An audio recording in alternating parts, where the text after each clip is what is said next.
Hello friends, welcome back to our channel R learning classes. एक बार मैं फिर से आप सभी के सामने हाजिर हूँ, लेकर आया हूँ आप सभी के लिए पॉलिटी का एक और नया वेरी स्पेशल वीडियो। तो आज की वीडियो में हम लोग पढ़ने वाले हैं क्या महत्वपूर्ण संविधान संशोधन, ठीक है, यानी कि इंपॉर्टेंट कॉन्स्टिट्यूशनल अमेंडमेंट, उसके बारे में हम लोग जानते हैं कौन कौन से कॉन्स्टिट्यूशनल अमेंडमेंट हुए थे, कहां पर पाए गए थे, क्या है, उसके बारे में हम लोग आज की वीडियो में चर्चा करेंगे। और अगर वीडियो थोड़ी बड़ी हो रही होगी तो इस पर मैं एटलीस्ट कम से कम 2 वीडियो लेके आऊंगा, 2 वीडियो में आपको समझाने की कोशिश करूंगा, एक वीडियो में खत्म नहीं हो पाएगा। सो बने रहिएगा हमारे साथ, और पसंद आए तो वीडियो लाइक कर दीजिएगा, शेयर कर दीजिएगा और कमेंट कर दीजिएगा। चलिए वीडियो स्टार्ट करते हैं।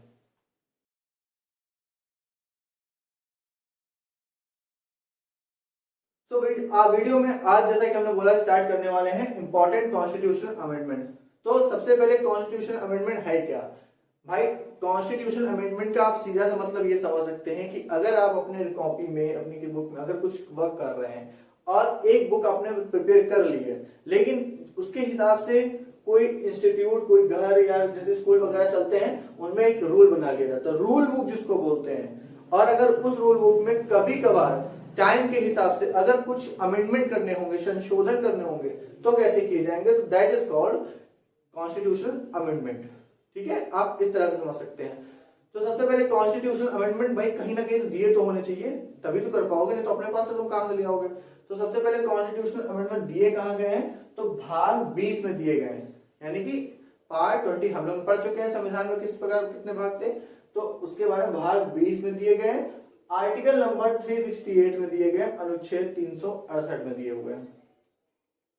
उसके बाद देश कौन सा ऐसा देश है जहां से हम संविधान संशोधन लेके आए? तो देश हमारे साउथ अफ्रीका, दक्षिण अफ्रीका, जहां से हम ये लेके आए हैं। इसके पहले ही मैं कई सारे वीडियो में आपको बता चुका हूं कि हमारे देश से कौन सी चीज कहां से आई है, तो उसके उसी से दक्षिण अफ्रीका से हम लेके आए कॉन्स्टिट्यूशन अमेंडमेंट, ठीक है भाई।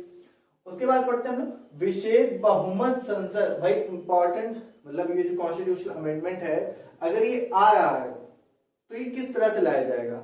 ऐसा नहीं है कि मन उठाया जिसका भी बनाया तो लेके चले जाए, नहीं, उसके लिए क्या करना पड़ेगा? संसद में विशेष बहुमत लाना होगा। विशेष बहुमत का मतलब होता है 2/3, यानी कि 3 लोग हैं तो उनमें से कम 2 लोगों की सहमति जरूर होनी चाहिए कॉन्स्टिट्यूशनल अमेंडमेंट पर, ठीक है भाई।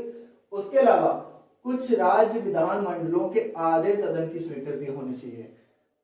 राज्य की जो विधानसभा होती है, जिसमें विधान मंडल होता है, जिसमें विधानसभा और विधान परिषद होता है, तो उसमें टोटल लोगों में से कम आधे सदन की इजाजत, स्वीकृति होनी ही चाहिए, तब जाके आप कोई कॉन्स्टिट्यूशनल अमेंडमेंट किसी पर ला पाएंगे। तो आई थिंक इतना आप सभी को क्लियर हो गया होगा कि संसद की विशेष बहुमत, राज्य के विधानमंडल के आधे सदन की स्वीकृति से ये आता है। दूसरी बात, भाग 20 अनुच्छेद 368 में दिया हुआ है, और देश किस देश से लिया गया है? तो ये लिया गया साउथ अफ्रीका, यानी कि दक्षिण अफ्रीका से ये लिया गया। ओके, आई होप ये चीज आपको समझ में आ गई होगी। चलिए अब बढ़ते हैं अपने पहले संविधान संशोधन, यानी कि फर्स्ट कॉन्स्टिट्यूशनल अमेंडमेंट। और ये जो जहां यहाँ पर सीए लिखा हुआ है, तो इसका मतलब यही है कि कॉन्स्टिट्यूशनल अमेंडमेंट, ठीक है भाई। सो पहला कॉन्स्टिट्यूशनल अमेंडमेंट कब हुआ था, और उसके बारे में जितनी इंपॉर्टेंट चीजें वो सारी मैंने नोट डाउन करी हुई है। कि पहला कॉन्स्टिट्यूशनल अमेंडमेंट 9वीं अनुसूची को हमारे संविधान में जोड़ा गया। कब जोड़ा गया? तो भैया 1951 में जोड़ा गया, 1951 में। क्या था? तो भूमि सुधार संबंधी कानून था, भूमि सुधार से रिलेटेड कानून था। अब बात करते हैं, जब हमारा कॉन्स्टिट्यूशन बना था, तैयार हुआ था 26, जब लागू हुआ था 26 जनवरी 1950 को, तब क्या था? 395 अनुच्छेद, 22 भाग, 8 अनुसूचियां बन के तैयार हुई थी। अगले ही साल 1951 में भूमि सुधार संबंधी एक नवी अनुसूची को जोड़ा गया, और जिसको पहला कॉन्स्टिट्यूशनल अमेंडमेंट कहा गया। यानी जो पहली बार जो कॉन्स्टिट्यूशन में अमेंडमेंट किया गया, संशोधन किया गया, वो क्या था? 9वीं अनुसूची थी, ठीक है भाई, समझ में आया होगा आप सभी को। अब इसके बाद आज के टाइम पर जो आप सभी को पता है कि टोटल 12 अनुसूचियां हो चुकी हैं, तो मैंने 12 के 12 जो भी 9, 10, 11 बार जब आगे बढ़ा तो मैंने सबको एक साथ लिख लिया है। भले कॉन्स्टिट्यूशनल अमेंडमेंट अलग अलग है, क्योंकि ऐसे याद करना थोड़ा सा टिपिकल पड़ेगा कि फर्स्ट के बाद फिर सीधे 52, फिर सेकंड देने के ऐसे, तो मैंने सारे को एक ही जगह लिख लिया और एक साथ ही आपको याद करना ज्यादा बेटर होगा मेरे अकॉर्डिंग भी और आपके लिए भी। तो 9वीं अनुसूची के बाद आई नेक्स्ट 10वीं अनुसूची। 10वीं अनुसूची का भाई 52वें कॉन्स्टिट्यूशनल अमेंडमेंट के द्वारा 1985 में, और इसमें हुआ क्या, तो दल बदल पर अंकुश लगाया गया। दल बदल का मतलब समझते हैं, आज दिन आप पढ़ते होंगे कि कोई राजनेता पहले सपा में थे, और मतलब किसी का नाम लेना चाहूंगा, सॉरी, तो पहले कोई राजनेता 10 पार्टी में थे, इस पार्टी में थे, और फिर कुछ दिनों बाद बी पार्टी में हो गए, और लास्ट कुछ आते हैं तो सी पार्टी, मतलब ये दल बदल होते हैं। तो इस पर एक अंकुश लगाया गया, इस पर एक कानून लाया गया कि भाई इनकी मर्जी के अकॉर्डिंग नहीं, हमारी मर्जी के अकॉर्डिंग चलेगा, इसके लिए कोई रूल होना चाहिए। तो वो रूल लेके आया दल बदल वाला। तो 10वीं अनुसूची में 1985 में दल बदल का कानून आया। उसके बाद 11वीं अनुसूची का भाई, तो 11वीं अनुसूची है 73 कॉन्स्टिट्यूशनल अमेंडमेंट में 1992 में, और पंचायती राज से रिलेटेड आई। पंचायती राज, पंचायत कहाँ होती है, गांव में होती है। अब गांव में पंचायत बन गई तो शहरों में कुछ चाहिए, तो शहरों में चाहिए नगर पालिका। उसी साल 1992 में 12वीं अनुसूची आई 74 कॉन्स्टिट्यूशनल अमेंडमेंट से। ठीक है भाई, तो आई थिंक जो 8 अनुसूची के बाद जो बाकी की 4 अनुसूची वो आप सभी को याद हो गए होंगी। 9वीं अनुसूची फर्स्ट कॉन्स्टिट्यूशनल अमेंडमेंट, 10वीं अनुसूची 52वां कॉन्स्टिट्यूशनल अमेंडमेंट, उसके बाद हो गया 11वीं अनुसूची, 11वीं अनुसूची आया 73, और 12वीं अनुसूची 74 कॉन्स्टिट्यूशनल अमेंडमेंट। एक आया 1951, फिर 85, देन अगेन 92, 92। ओके, तो आई होप ये चीज आपको सारी क्लियर हो गई होगी। अब आते हैं नेक्स्ट, बढ़ते हैं आगे। तो नेक्स्ट हमारा फिर 2, 3, 4, 5, 6 इतना इंपॉर्टेंट नहीं है, तो मैंने इसको इग्नोर कर दिया। मैंने सिर्फ वो टॉपिक उठाए, वो अमेंडमेंट उठाए जो आपके लिए इंपॉर्टेंट है।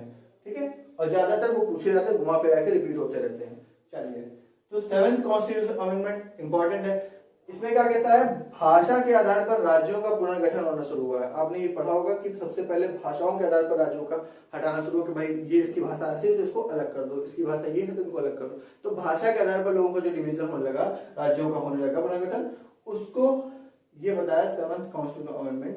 और आया कब, तो 1956 में आया, 1956 में आया। और पहला स्टेट कौन बना था जो अब भाषा के आधार पर अलग हुआ, तो ये मोस्ट कॉमनली क्वेश्चन है जो हर एग्जाम, हर वनडे एग्जाम में ये पूछा जाता है। तो कौन सा था, तो वो था आंध्र प्रदेश। पहला कॉन्स्टिट्यूशनल अमेंडमेंट, सॉरी, पहला जो स्टेट था भाषा के आधार पर अलग होने वाला, तो वो था आंध्र प्रदेश।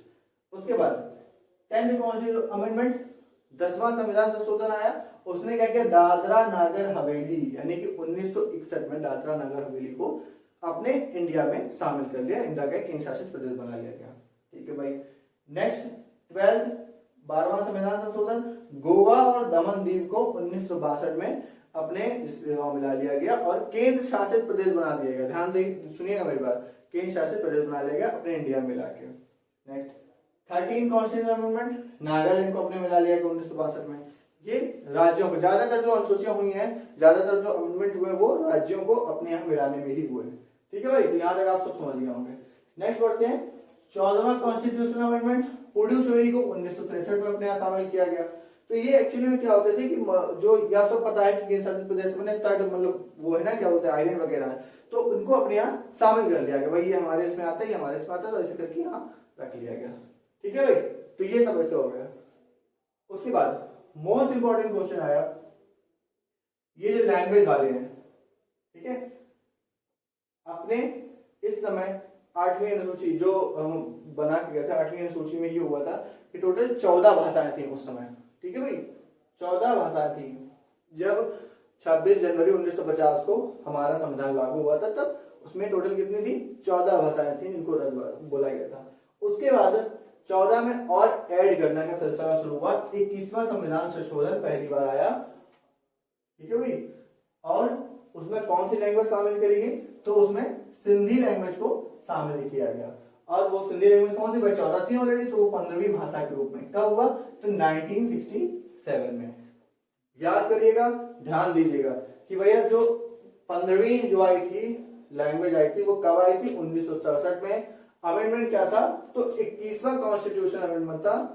ठीक है भाई, चलो फिर आगे बढ़ते हैं। फिर 21 के बाद जो बाकी 3 थी, फिर तीनों एक साथ जोड़ी गई। कौन कौन सी जोड़ी गई, तो नेपाली, मणिपुरी और कोंकणी जोड़ी गई 1992 में। 71वां संविधान संशोधन, 71 कॉन्स्टिट्यूशनल अमेंडमेंट, उसके बाद जो लास्ट जोड़ी गई 92 संविधान संशोधन, बोडो, डोगरी, मैथिली और संथाली 2003 में, ये मोस्ट इंपॉर्टेंट है भाई, ठीक है, इसको टिक करके रख लीजिएगा, मोस्ट इंपॉर्टेंट है तीनों में से। ये तीनों में से एक क्वेश्चन बनता ही बनता है, हर एग्जाम में मिल जाता है। क्या पूछा था? 92वां संविधान संशोधन पूछा जाएगा, फिर मैथिली को हमारी अनुसूची में कब जोड़ा गया था, तो आपको बताना पड़ेगा भाई 2003 में। अगर पूछा जाए कौन सा संविधान संशोधन हुआ था, तो हुआ था 92वां संविधान संशोधन। आई होप ये चीज आपको समझ में आ गई होगी। तो ये वाला अनुसूची वाला पार्ट और ये वाला भाषा वाला पार्ट, ये ज्यादा इंपॉर्टेंट है यहाँ पर, ठीक है भाई। चलिए नेक्स्ट बढ़ते हैं, 22वां संविधान संशोधन। यहाँ तक हम लोग पढ़ चुके थे, 21 तक पढ़ चुके थे, और 21 के बाद ये 22वां संविधान संशोधन आया। असम से पहले, असम और मेघालय क्या होते थे? एक ही पूरा स्टेट था, तो असम को फिर मेघालय से अलग कर दिया गया। जैसे अपने यहाँ पहले उत्तर प्रदेश और उत्तराखंड एक हुआ करता था, तो उसको उत्तराखंड को अलग कर दिया गया था, वो आगे हम लोग पढ़ेंगे। तो 22वां संविधान संशोधन आया और उसने बोला कि असम को मेघालय से अलग कर दिया गया। कब किया गया? तो 1969 में, ठीक है भाई। चलिए फिर सिक्किम वाला तो जनरली सबको याद होता है, क्यों हुआ था? क्योंकि ये इमरजेंसी के टाइम पर हुआ था, जब हमारे देश में इमरजेंसी लागू थी तब आया था सिक्किम। और सिक्किम देश का कौन सा स्टेट बना था? 22वां राज्य बना था। यानी सिक्किम से पहले हमारे देश में सिर्फ 21 राज्य थे, सिक्किम बना था 22वां राज्य बना था। और कब बना था? तो 1975। मैंने बोला अभी जैसा कि इमरजेंसी जो हमारे देश में लागू हुई थी इंदिरा गांधी के टाइम पर, तो इमरजेंसी 36वां कॉन्स्टिट्यूशन अमेंडमेंट, ठीक है भाई। उसके बाद आ जाते हैं 44वां कॉन्स्टिट्यूशन अमेंडमेंट। कह रहा है संविधान संशोधन इंपॉर्टेंट है, और इसमें बीच में एक छूट गया है 42वां, उसको थोड़ा सा बड़ा है, उसको मैं बाद में अलग से आपको बताऊंगा। तो 44वां संविधान संशोधन बोला गया संपत्ति का अधिकार, ठीक है। कुछ समझ में आया? कुछ दिमाग भटका नहीं खटका होगा। तो मौलिक अधिकार जब हम लोग पढ़ रहे थे तब मैंने आपको ये बताया था कि जब हमारा संविधान बनकर तैयार हुआ था तो उसमें 7 मौलिक अधिकार दिए गए थे, जो बाद में 6 कर दिए गए थे। तो 6 करने का रीजन क्या था? उससे संपत्ति का अधिकार, यही वाला, उसको हटा के बना दिया गया था, मौलिक अधिकार से कानूनी अधिकार बना दिया गया था। कब बना दिया गया था? 1978 में बना दिया गया था, मौलिक अधिकार से कानूनी अधिकार बना दिया गया था। और अब ये कहां पर पाया जाता है? तो ये 300A में, आर्टिकल नंबर 300 के ए में दिया हुआ है संपत्ति का अधिकार, ठीक है। तो आई होप ये चीज आपको समझ में आ गई होगी। पहले क्या था, अगर आपसे क्वेश्चन ये पूछता है, जनरली पूछता है घुमाने के लिए कि जब संविधान बनके तैयार हुआ था तब कितने मौलिक अधिकार थे, तो तब 7 थे। लेकिन अगर पूछा ना वर्तमान में कितने मौलिक अधिकार है, तो 6 मौलिक अधिकार है। कौन सा निकल गया? तो संपत्ति का अधिकार निकल गया। किससे निकल गया? तो 44 कॉन्स्टिट्यूशनल अमेंडमेंट से निकल गया। कब निकल गया? 1978 में निकल गया। कहां पर है? तो 300A में है आर्टिकल, ये आपको पढ़ना पड़ेगा, ठीक है भाई। मैंने एक साथ आपको पूरा रिवाइज करके बता दिया, ये इससे एक क्वेश्चन बनता ही बनता है, तो याद कर लीजिए। उसके बाद हम लोग आगे बढ़ते हैं। तो 56 कॉन्स्टिट्यूशन अमेंडमेंट, गोवा को राज्य बना दिया गया 1987 में। मैंने अभी बोला था कि यहां पर आप देखेंगे, यहां पर जब मैंने बोला था गोवा और दमन दीव को 1962 में 12वें संविधान संशोधन से क्या बनाया गया था? केंद्र शासित प्रदेश बनाया गया। उसके बाद दमन और दीव को केंद्र शासित रहने दिया गया, लेकिन 56वें संविधान संशोधन से बोल दिया कि गोवा को एक इंडिपेंडेंट स्टेट बना दिया गया है। और वहां पर क्या है? 1987 में बनाया गया भाई। यहाँ था 1962, यहाँ बना 1987। समझ सकते हैं आप? ठीक है भाई, समझ गए आप लोग? तो 25 साल गोवा केंद्र शासित प्रदेश भी रहा है, ये आपको थोड़ा सा ध्यान करना पड़ेगा, ठीक है भाई। तो ये हो गया खत्म। अब हम लोग बढ़ते हैं इससे आगे। आता कि अब हम देखते हैं 42 कॉन्स्टिट्यूशनल अमेंडमेंट जो हमारा रह गया था, जो थोड़ा सा बड़ा था, जिसको हम लोग लघु संविधान भी कहते हैं, मिनी कॉन्स्टिट्यूशन उसको नाम दिया गया है। उसमें क्या था? आइए वो देखते हैं। तो 42वां कॉन्स्टिट्यूशन अमेंडमेंट, 42 कॉन्स्टिट्यूशन अमेंडमेंट हमारा कहता है कि संविधान की प्रस्तावना में हमने संशोधन किया था। इसके लिए केशवानंद भारती बनाम केरल राज्य का एक केस चला था। जब ये होता है कि संविधान की प्रस्तावना में हमें संशोधन करना चाहिए, तो वो कब हुआ था भाई? 1976 में हुआ था।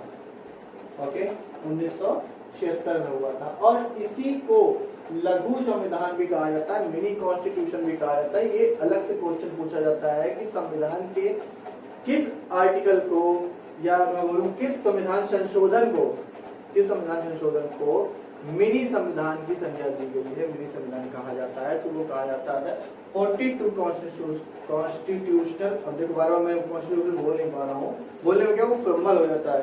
तो 42वां संविधान संशोधन आप याद रखिएगा कब हुआ था, 1976 में हुआ था। और क्यों हुआ था, प्रस्तावना में संशोधन क्या हुआ था वो ये लिखेगा, क्योंकि उसमें 3 नए शब्द जोड़े गए थे जो पहले नहीं जोड़े गए थे। तो वो 3 शब्द क्या थे, तो सबसे पहले बोला गया पंथ निरपेक्ष, समाजवादी एंड एकता व अखंडता। ठीक है, अब ये शब्द थोड़े से टिपिकल लगे बट आप इनको डायरेक्ट याद करिए, इससे भी एक क्वेश्चन बनता है कि 42वें संविधान संशोधन में इनमें से कौन सा शब्द नहीं जोड़ा गया था या इनमें से कौन सा शब्द जोड़ा गया था, और 4 ऑप्शन देगा आपको, उनमें से एक ऑप्शन आपको टिक करना होगा। ये डायरेक्ट क्वेश्चन आया हुआ है। ठीक है, तो आपको ये याद रखना, समाजवादी, पंथ निरपेक्ष, एकता व अखंडता, इसमें 3 शब्द जोड़े गए थे, इसको लघु संविधान में कहा जाता है।